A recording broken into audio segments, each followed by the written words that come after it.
তো হাই সবাইকে, কেমন আছিস? Welcome to momentum mindset. তো নিশ্চয়ই তোরা সবাই খুব ভালো আছিস। আজকে যেরকম বলা ছিল যে আমরা থার্ড পার্ট ফিজিক্সের সাজেশানে সেটা নিয়ে আজকে আমরা আসবো, যেখানে আমরা ফিজিক্সের মেনলি ওই 8 চ্যাপ্টারের যে কটা টপিকগুলো রয়েছে, যেমন আমরা ধাতুবিদ্যা, তড়িৎ বিশ্লেষ্য মানে তড়িৎ প্রবাহ এবং তড়িৎ বিশ্লেষণে আমরা আলোচনা করব।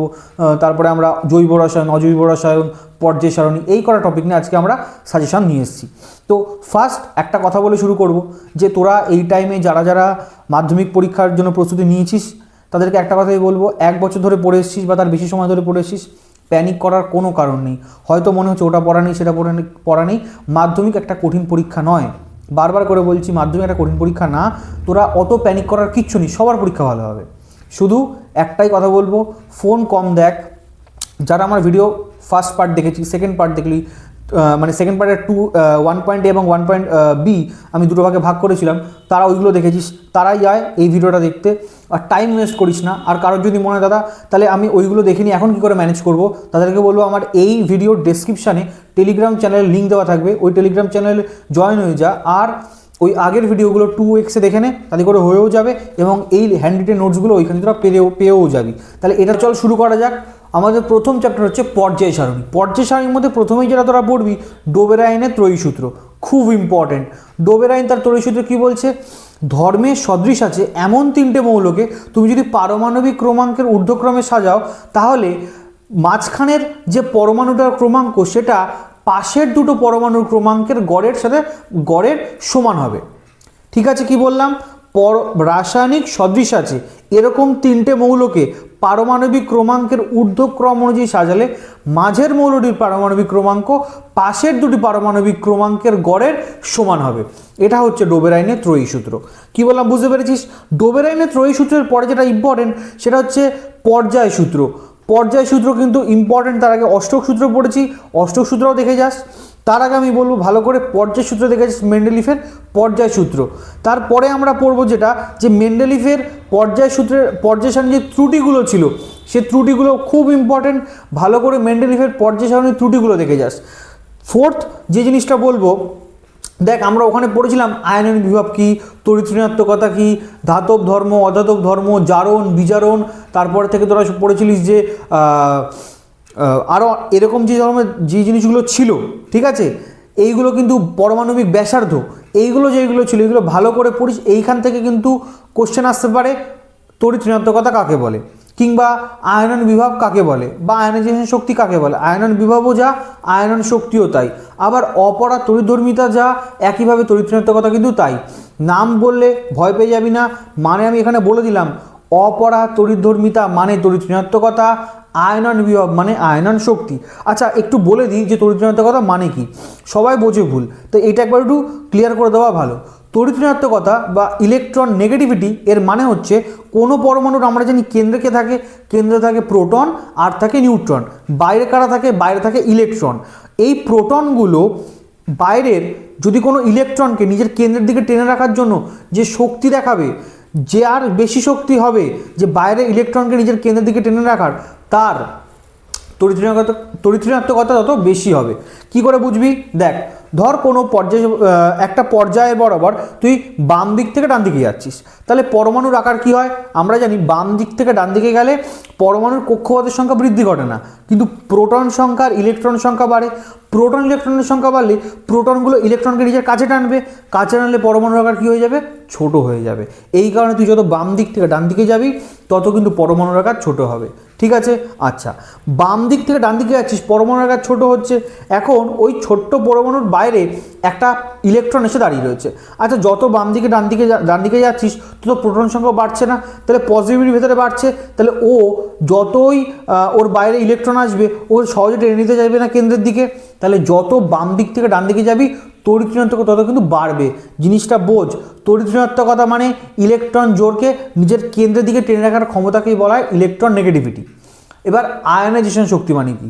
আয়নাইজেশন শক্তি মানে হচ্ছে কোনো একটা পরমাণুর তার সর্ববহিষ্ঠ কক্ষপথ থেকে একটা ইলেকট্রনকে অপসারণ করতে যে শক্তি প্রয়োগ করতে হয়। ধর যেখান থেকে সহজেই ইলেকট্রন বেরিয়ে যাবে, তাহলে সেখানে কি আমাকে কম শক্তি প্রয়োগ করতে হবে? তাহলে সেখানে আয়নাইজেশন শক্তির মান কম হবে। আর যেখানে পুরো সুস্থিত ইলেকট্রন বিন্যাস, সেখান থেকে আমার ইলেকট্রনকে যদি বের করতে হয় তাহলে সেখানে আমার বেশি পরিমাণে শক্তি দিতে হবে, তাহলে সেখানে কিন্তু আয়নাইজেশন শক্তি বেশি হবে। তাই যত বাম দিক থেকে ডান দিকে যাবি, পরমাণুর আকার ছোট, ভেতরের নিউক্লিয়াস বাইরে ইলেকট্রনকে ভালো করে শক্ত করে ধরে রেখে দিয়েছে, ওইখান থেকে তোকে যদি একটা ইলেকট্রনকে বাইরে বের করতে হয় তোকে তাহলে শক্তি বেশি দিতে হবে। তাই বাম দিক থেকে ডান দিকে গেলে কী হবে, আয়নাইজেশন শক্তি বৃদ্ধি পাবে, তার সাথে সাথে কিন্তু বাম দিক থেকে ডান দিকে গেলে তড়িৎ ঋণাত্মকতাও বৃদ্ধি পাবে।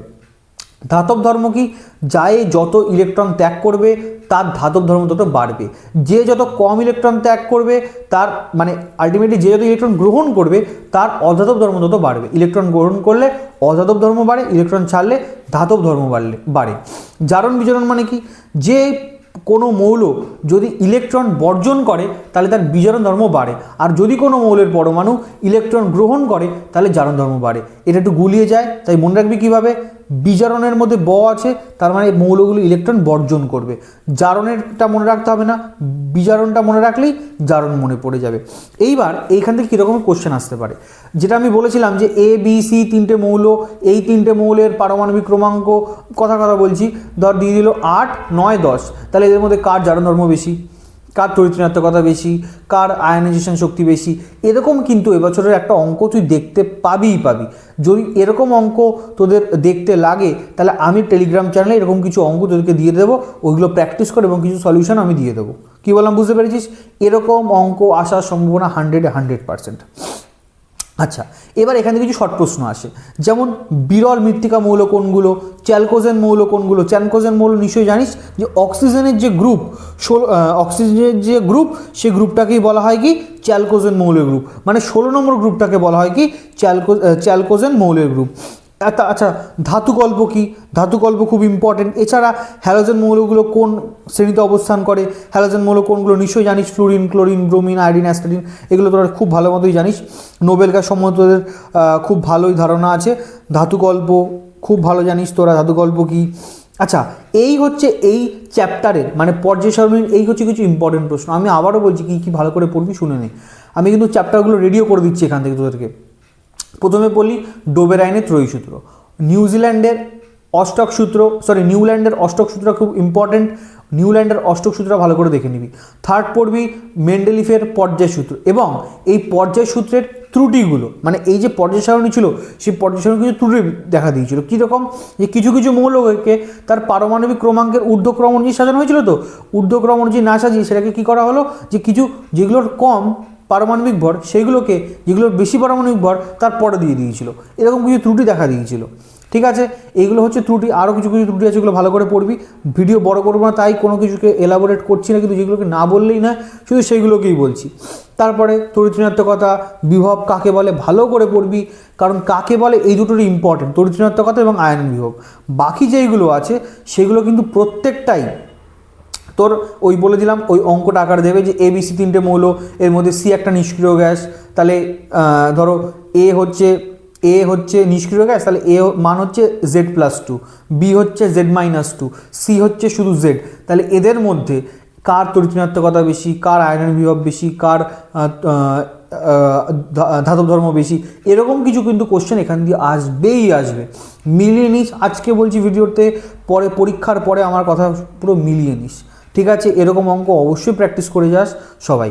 ঠিক আছে, এছাড়া কিছু কিছু শর্ট প্রশ্ন, যেমন একটি ক্ষারীয় মৃত্তিকা নাম হচ্ছে ম্যাগনেসিয়াম, চ্যালকোজেন মৌল, সালফার, কারণ অক্সিজেনের পরেই এসে সালফার, এরকম কিছু কিছু শর্ট প্রশ্ন খুব ইম্পর্টেন্ট। আচ্ছা, কোনো মৌলকে ধর বলে দিল এ একটি মৌল যার পারমাণবিক ক্রমাঙ্ক 16, তাহলে মৌলটি কত নম্বর পর্যায়ে এবং কত নম্বর শ্রেণীতে অবস্থান করবে, তাহলে মৌলটাকে ইলেকট্রন বিন্যাস করবি। 16 মানে 2, 8, 6, তিনটে কক্ষপথে বিভাজিত হয়েছে, তাহলে তিনটে কক্ষপথ মানে এ তৃতীয় পর্যায়ে অবস্থান করবে। আর লাস্টে যেটা এলো, লাস্টে কত এলো 2, 8, 6, তাহলে এই মৌলটা 16 নম্বর শ্রেণীতে অবস্থান করবে।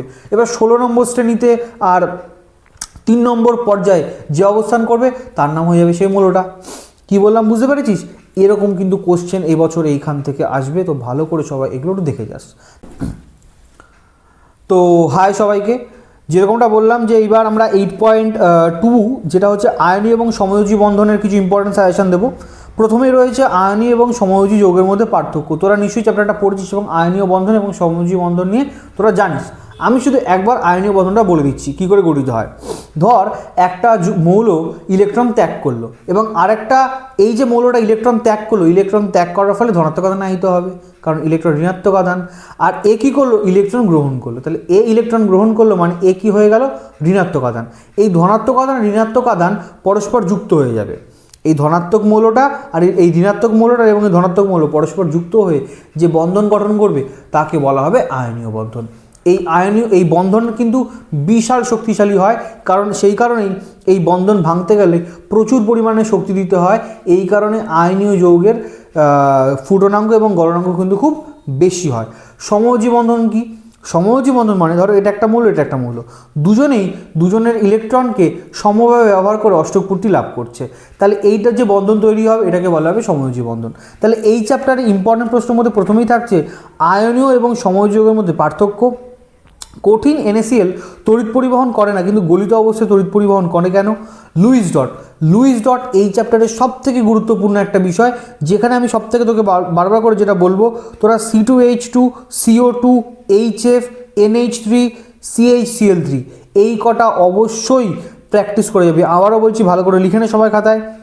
C2H2 H2O CO2 NH3 CHCl3 এই যে যৌগগুলো বললাম, এই যৌগগুলো লুইস ডট তোরা ভালো করে দেখে যাস, প্র্যাকটিস করে যাস, এবং যাদের কাছে যা বই আছে সেই বইয়ে যত লুইস ডট রয়েছে সেগুলো দেখে যাস। একটা লুইস ডট করে 2 মার্কস, ঠিক আছে? তোরা নিশ্চয়ই ইলেকট্রন বিন্যাস করতে পারিস এবং জানিস যে ইলেকট্রনকেই লুইস ডটের মাধ্যমে দেখানো হয়। যেটা সর্ববস্তু কক্ষপথ ইলেকট্রন থাকে সেই সংখ্যাটাকে ডট ডট আকারে পরমাণুর বাইরে এঁকে দিই আমরা, যেটাকে আমরা বলি লুইস ডট। নিশ্চয়ই জানিস, করে ফেলতে পারবি এটা। তারপরেই কোশ্চেন দিয়েছি আয়নীয় যৌগের গলনাঙ্ক এবং স্ফুটনাঙ্ক বেশি হয় কেন? বলে দিলাম, কারণ আয়নীয় যৌগের গলনাঙ্ক স্ফুটনাঙ্ক বেশি হয় তার কারণ আয়নীয় যৌগগুলোর যে বন্ধন সেটা খুব দৃঢ় হয়। কথাটাকে একটু ভালো করে লিখবি, আমি আগেই বলে দিয়েছিলাম। আচ্ছা, এই হচ্ছে এই চ্যাপ্টারের মধ্যে কিছু ইম্পর্টেন্ট প্রশ্ন। এবার তোরা চাইলে এটাও পড়তে পারি যে NaCl এবং CCl4 এর মধ্যে পার্থক্য কী। এই হচ্ছে এই চ্যাপ্টারের মেন কিছু ইম্পর্টেন্ট প্রশ্ন। এছাড়াও তোরা কিন্তু ভালো করে দেখে যাস যে কোন যৌগটা সমযোজীক, কোন যৌগটা আয়নীয় যৌগ, এইগুলো কিন্তু তোকে ভালো করে পড়েই রাখতে হবে, কারণ এগুলো মনে রাখতে হবে। কি বললাম বুঝতে পেরেছিস? কোনগুলো তড়িৎযোজী যৌগ, কোনগুলো সমযোজী যৌগ, এখান থেকে শর্ট প্রশ্ন আসতে পারে।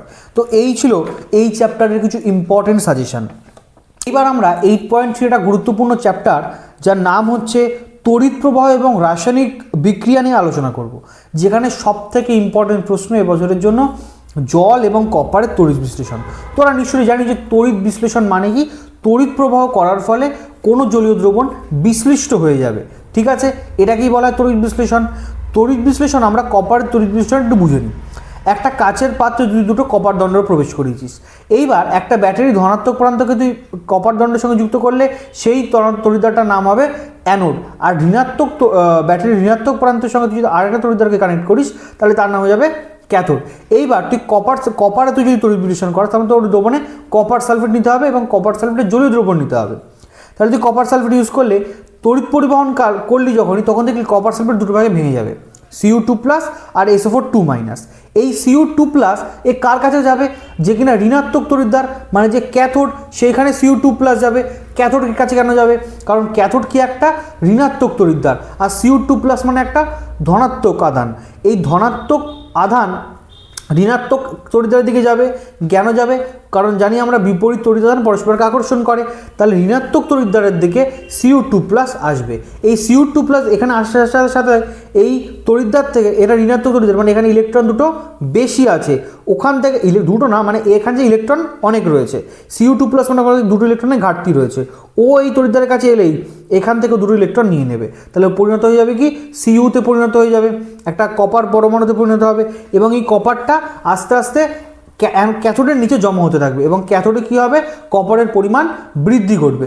অপরদিকে অ্যানোডে কী হবে? ওই যে Cu2+টা ভেঙেছিল, কপার সালফেটটা ভেঙে গিয়েছিল Cu2+ আর SO4 ওই SO4 কার কাছে যাবে? অ্যানোডের কাছে যাবে।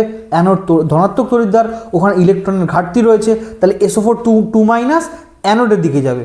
কিন্তু এর একটা ঘটনা হবে, এই SO4 থেকেও না, 2- মানে বুঝতে পারছি ওখানে দুটো ইলেকট্রন বেশি আছে, ওই ইলেকট্রন ছাড়তে চাইবে।